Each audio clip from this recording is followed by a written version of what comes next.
1984 October 31 അന്ന് ബുധനാഴ്ചയായിരുന്നു. ഞാൻ Aluva UC കോളേജിൽ MA പഠിക്കുന്ന കാലം. ആദ്യത്തെ പീരീഡ് രാവിലെ 8:45 ആരംഭിക്കും, 9:30 അവസാനിക്കും. ആ പീരീഡ് നമ്മുടെ രാജഗുരുക്കൾ സാറിൻ്റെ വലിയ പ്രമുഖ ചരിത്രകാരൻ, പിൽക്കാലത്ത് ഗാന്ധി യൂണിവേഴ്സിറ്റിയുടെ വൈസ് ചാൻസലർ, ഇപ്പോൾ ഉന്നത വിദ്യാഭ്യാസ കൗൺസിലിൻ്റെ ഉപാധ്യക്ഷനുമായിരിക്കുന്ന ഡോക്ടർ രാജഗുരുക്കൾ. അന്ന് അദ്ദേഹം ഡോക്ടറായിട്ടില്ല. ഡൽഹിയിലെ ജവഹർലാൽ നെഹ്റു സർവകലാശാലയിൽ PhDക്ക് വായിക്കുന്ന കാലമാണ്. തീസീസ് കൊടുത്തോ ഇല്ലയോ എന്ന് എനിക്ക് ഓർമ്മയില്ല. ആ കാലത്ത് അപ്പോൾ അദ്ദേഹം ഡൽഹിയിൽ നടക്കുന്ന കാര്യങ്ങളെക്കുറിച്ച് ക്ലാസ്സിലിങ്ങനെ പരാമർശിച്ചു. ഓപ്പറേഷൻ ബ്ലൂ സ്റ്റാറിന് ശേഷം അവിടെ ഉണ്ടായിട്ടുള്ള ഒരു വലിയ അരക്ഷിതാവസ്ഥയെക്കുറിച്ചും സിഖുകാർക്കിടയിൽ ഇന്ദിരാഗാന്ധിയോടുള്ള വലിയ എതിർപ്പിനെക്കുറിച്ചുമൊക്കെ പറഞ്ഞ കൂട്ടത്തിൽ അദ്ദേഹം പറഞ്ഞു, ഇന്ദിരാഗാന്ധി അങ്ങനെ ആർക്കും കൊല്ലാനൊന്നും പറ്റിയില്ല. AMAയ്ക്ക് ഭയങ്കര സെക്യൂരിറ്റിയാണ്. ഞാൻ കഴിഞ്ഞ ദിവസം കണ്ടു, ഒരുപാട് സുരക്ഷാ ഉദ്യോഗസ്ഥന്മാർ സ്റ്റെൻഗണ്ണൊക്കെ പിടിച്ച് തെക്കോട്ടും വടക്കോട്ടും നടക്കുന്നുണ്ട് എന്നൊക്കെ പറഞ്ഞ് ക്ലാസ് അവസാനിപ്പിച്ച് പോയി. പ്രശ്നം എന്താണെന്ന് വെച്ചാൽ ഏതാണ്ട് അതേ സമയത്ത് ഡൽഹിയിൽ ശ്രീമതി ഇന്ദിരാഗാന്ധി സ്വന്തം സുരക്ഷാ ഭടന്മാരുടെ വെടിയേറ്റ് മരിച്ചു എന്നുള്ളതാണ്. ഇപ്പോൾ ഇത് ഓർത്തെന്താ വെച്ചാൽ, ഈ കഴിഞ്ഞ ദിവസം ഹിന്ദു പത്രത്തിൽ രാജഗുരുക്കൾ സാറിൻ്റെ ഒരു അഭിപ്രായം വായിച്ചു. അദ്ദേഹം പറയുന്നത് തൃശ്ശൂർ പൂരത്തിനും മറ്റുമൊക്കെ സ്ഫോടക വസ്തുക്കൾ ഉണ്ടാക്കുമ്പോൾ, ഈ കരിമരുന്ന് പ്രയോഗത്തിന് വേണ്ട ഡൈനയും കുഴിമിന്നിയൊക്കെ ഉണ്ടാക്കുമ്പോൾ മനുഷ്യൻ്റെ ചെവിക്കല്ല് പൊട്ടിക്കുന്ന രീതിയിൽ ഉള്ള സാമഗ്രികൾ ഉണ്ടാക്കരുത്. അത് വയോധികർക്ക്, പിഞ്ചു കുഞ്ഞുങ്ങൾക്ക്, സാധാരണക്കാർക്ക് എല്ലാവർക്കും വളരെ ഹാനികരമാണ്, അപകടകരമാണ്. ഇതിനൊക്കെ ഒരു നിയന്ത്രണം വരുത്തേണ്ട സമയം അതിക്രമിച്ചു എന്നാണ്. അത് അച്ചടിച്ചാൽ വന്ന അതേ ദിവസം തന്നെ എന്ത് സംഭവിച്ചു എന്ന് ഞാൻ പ്രത്യേകം പറയേണ്ടതില്ല. തിരുവമ്പാടിയുടെ വെടിക്കെട്ട് പുരയ്ക്ക് തീ പിടിച്ചു, നിരവധി ആളുകൾ വെന്തു മരിച്ചു, ഒരുപാട് പേർക്ക് പരിക്ക് പറ്റി, ആ ശവശരീരങ്ങൾ ഛിന്ന ഭിന്നമായി. പിന്നെ സാധാരണ പോലെ ജുഡീഷ്യൽ അന്വേഷണം പ്രഖ്യാപിച്ചു, പിന്നെ മരിച്ചവർക്ക് നഷ്ടപരിഹാരം, അങ്ങനെ അങ്ങനെ അങ്ങനെ അത് മുന്നോട്ട് പോയിക്കൊണ്ടിരിക്കുകയാണ്. ഇവിടെ രാജഗുരുക്കൾ സാർ പറഞ്ഞത് കൂടാതെ ഇത് പറയുന്ന സമയത്ത് സാറിൻ്റെ നാവിൽ ഗുളികനായിരുന്നു എന്നാണ് എനിക്ക് തോന്നുന്നത്. അതുകൊണ്ടാണ് കൃത്യമായിട്ട് ഇന്ദിരാഗാന്ധിയുടെ കാര്യത്തിൽ സംഭവിച്ച പോലെ തന്നെ ഈ പൂരത്തിൻ്റെ കാര്യത്തിൽ സംഭവിച്ചത്. അതെന്തുവാട്ടെ, അത് അന്ധവിശ്വാസം എന്ന് പറഞ്ഞ് നമുക്ക് ഇവിടെ തള്ളിക്കളയാം. അദ്ദേഹം പറയാത്തൊരു വലിയ അപകടം കൂടി ഈ പൂരത്തിൻ്റെ വെടിക്കെട്ടിലുണ്ട്. അത് ഞാൻ നേരിട്ട് കണ്ട് ബോധ്യപ്പെടില്ല. പൂരം വെടിക്കെട്ട് നടക്കുന്നത് ഉത്രാളിക്കാവ് വെടിക്കെട്ട് പോലെയല്ല, അല്ലെങ്കിൽ വല്ലങ്ങി വേല പോലെയല്ല. അതൊക്കെ നടക്കുന്നത് നാട്ടുപുറത്താണ്, ആ തുറസായ സ്ഥലങ്ങളിലാണ്, മിക്കവാറുമൊക്കെ കൊയ്ത്ത് കഴിഞ്ഞ വയലുകളിലാണ്. തൃശ്ശൂർ പൂരത്തിൻ്റെ വെടിക്കെട്ട് നടക്കുന്നത് നഗരമധ്യത്തിലാണ്. ഞാൻ ഈ വെടിക്കെട്ട് പലതവണ കണ്ടിട്ടുള്ള ആളാണ്. ആസ്വദിച്ചു എന്ന് പറയാൻ പറ്റില്ല, കണ്ടിട്ടുള്ള ആളാണ്. എലൈറ്റ് ഹോട്ടലിൻ്റെ മട്ടുപ്പാവിൽ നിന്നും വെടിക്കെട്ട് കണ്ടിട്ടുണ്ട്. അപ്പുറത്ത് അനാർക്ക് ബിൽഡിങ്ങിൽ നിന്നിട്ടും വെടിക്കെട്ട് കണ്ടിട്ടുണ്ട്. ഈ വെടിക്കെട്ടിൻ്റെ കൂട്ടപ്പൊരിച്ചിൽ എന്ന് പറഞ്ഞൊരു കലാപരിപാടിയുണ്ട്. ആദ്യം തിരുവമ്പാടിയുടെ പൊരിച്ചിലുണ്ടാവും, അതിന് പുറകെ പാറമേക്കാവിൻ്റെ ഉണ്ടാവും. നമ്മൾ നിൽക്കുന്ന ഭാഗത്ത് ഏത് കെട്ടിടത്തിലായാലും ശരിയാണ്, ആ കെട്ടിടം നിന്ന നിപ്പിലിങ്ങനെ ഞെരിപിരിവുണ്ട്. അത് അവിടെ നിന്നിട്ടുള്ളവർക്കേ മനസ്സിലാവും. ഒരു വേള ഇത് തകർന്ന് താഴെ വീഴുമോ എന്ന് പോലും നമ്മൾ സംശയിക്കും, ഭയപ്പെടും.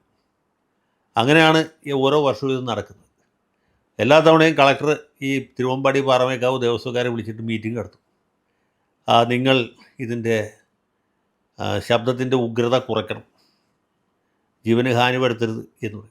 രണ്ടുപേരും അത് അപ്പം തന്നെ അംഗീകരിക്കും, ഞങ്ങൾ കുറയ്ക്കും, ഇത്തവണ നിറപ്പകിട്ടായിരിക്കും കൂടുതൽ, ശബ്ദം വളരെ കുറവായിരിക്കും എന്നൊക്കെ അവർ ഉറപ്പ് കൊടുക്കും. പുറത്തേക്ക് ഇറങ്ങുമ്പോൾ ഇവർ വിചാരിക്കും നമ്മൾ ശബ്ദം കുറച്ചിട്ട് കാര്യമില്ല, മറ്റവന്മാർ കൂട്ടും, അപ്പോൾ നമ്മുടെ പൊട്ടിക്കലിന് പൊലിമ കുറവായി പോകും എന്ന് കരുതിയിട്ട് നമ്മൾ കഴിഞ്ഞ തവണത്തേക്കാൾ അല്പം കൂടി കൂട്ടാം എന്ന് വിചാരിക്കും.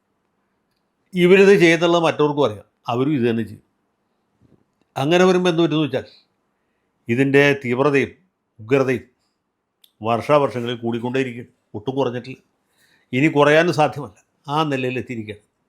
പൂരവുമായിട്ട് ബന്ധപ്പെട്ട് വെടിക്കെട്ട് അപകടം ഉണ്ടാകുന്നത് ഇത് ആദ്യത്തെ തവണയല്ല. 1978 എനിക്ക് തോന്നുന്നു. പൂരപ്പറമ്പിൽ തന്നെ ഈ സ്ഫോടനം ഉണ്ടായിട്ട് 4-5 ആളുകൾ മരിക്കുക, ഒരുപാട് പേർക്ക് പരിക്കുപറ്റുകയും ചെയ്തു. 2006 ഇപ്പോൾ സംഭവിച്ച പോലെ തന്നെ അന്ന് പാറമേക്കാവിൻ്റെ വെടിക്കെട്ട് പുരയ്ക്ക് തീ പിടിച്ചാണ്. അതിലും കുറേ ആളുകൾ മരിച്ചു. ആ പൂരത്തിൻ്റെ തലേദിവസം അന്ന് അവിടെ DIG ആയിരുന്ന നമ്മുടെ B സന്ധ്യ പാറമേക്കാവ് ദേവസ്വം ഭാരവാഹികളെ അറസ്റ്റ് ചെയ്ത സംഭവം. അന്ന് തേറമ്പിൽ രാമകൃഷ്ണൻ ഉമ്മൻചാണ്ടിയെ വിളിച്ചു, ഉമ്മൻചാണ്ടി പിന്നെ ഐ ജിയെ വിളിച്ചു, ഐ ജി ഡി ഐ ജിയെ വിളിച്ച് അങ്ങനെ ഒരു വിധത്തിലാണ് നേരം പുലരാറായപ്പോൾ അഡ്വക്കേറ്റ് കുന്നമ്പത്ത് ബാലകൃഷ്ണൻ അടക്കമുള്ള ഈ പാറമേക്കാവിൻ്റെ ഭാരവാഹികളെ പോലീസ് സ്റ്റേഷനിൽ നിന്ന് വിട്ടയച്ച്, അല്ലെങ്കിൽ ഇവർ പൂരം നടത്തില്ല എന്നൊരു ഭീഷണി കൂടി മുഴക്കിക്കളഞ്ഞു. ആ വർഷം പൂരത്തിന് വെടിക്കെട്ടുണ്ടായില്ല എന്നാണ് എൻ്റെ ഓർമ്മ. അപ്പോൾ ഇങ്ങനെയൊക്കെയുള്ള സംഭവങ്ങൾ മുമ്പും ഉണ്ടായിട്ടുണ്ട്. ഇത് ഇനിയും ആവർത്തിക്കുന്നതിന് യാതൊരു കഥയുമില്ല. മാത്രമല്ല, ഈ പൂരം നടത്തുന്ന ആളുകൾക്ക് അറിയാൻ പാടില്ലാത്തൊരു കാര്യം, ഇങ്ങനെയൊന്നും അല്ല പൂരത്തിൻ്റെ വെടിക്കെട്ട് നടത്തുന്നത്. ഈ പല ലോകരാജ്യങ്ങളിലും പ്രധാനപ്പെട്ട ചടങ്ങുകൾക്ക് അനുബന്ധമായി ഈ വെടിക്കെട്ട് കരിമരുന്ന് വേലകൾ ചെയ്യാറുണ്ട്. അത് വളരെ വർണ്ണശബളമായ രീതിയിൽ അതിമനോഹരമായിട്ടാണ് നടത്തുന്നത്. അവിടെ ഇതുപോലെ പുകയും മറ്റ് അന്തരീക്ഷം മലിനീകരണമൊന്നും ഉണ്ടാവാറില്ല. ഇതുപോലെ ആരുടെയും ചെവിക്കല്ലും പൊട്ടാറില്ല. ഇത് 19-ാം നൂറ്റാണ്ടിലെ സാങ്കേതിക വിദ്യ ഉപയോഗിച്ചിട്ടാണ് തൃശ്ശൂർ പൂരത്തിനും വല്ലങ്കി വേലയ്ക്കും ഉത്രാളിക്കാവ് പൂരത്തിനുമൊക്കെ ഇപ്പോഴും വെടിക്കെട്ട് നടത്തുന്നത്. ഇതൊക്കെ മാറ്റേണ്ട സമയം പണ്ടേ കഴിച്ചു. ഇനി രാജഗുരുക്കൾ സാറ് പറയാഞ്ഞതും ഞാൻ കണ്ട് ബോധ്യപ്പെട്ടുള്ളതുമായ ഒരു കാര്യം കൂടി പറയാം. അതെന്താ വെച്ചാൽ അതിനേക്കാൾ ഗുരുതരമാണ് എന്നെനിക്ക് തോന്നുന്നു. കാരണം ഈ തൃശ്ശൂർ പൂരത്തിന് പോയിട്ടുള്ളവർക്ക് അറിയാം, ഈ പൂരം നടക്കുന്നത് സ്വരാജ് റൗണ്ടിലാണ്. അതായത് വടക്കുംനാഥൻ ക്ഷേത്ര സങ്കേതത്തിന് പുറത്താണ്.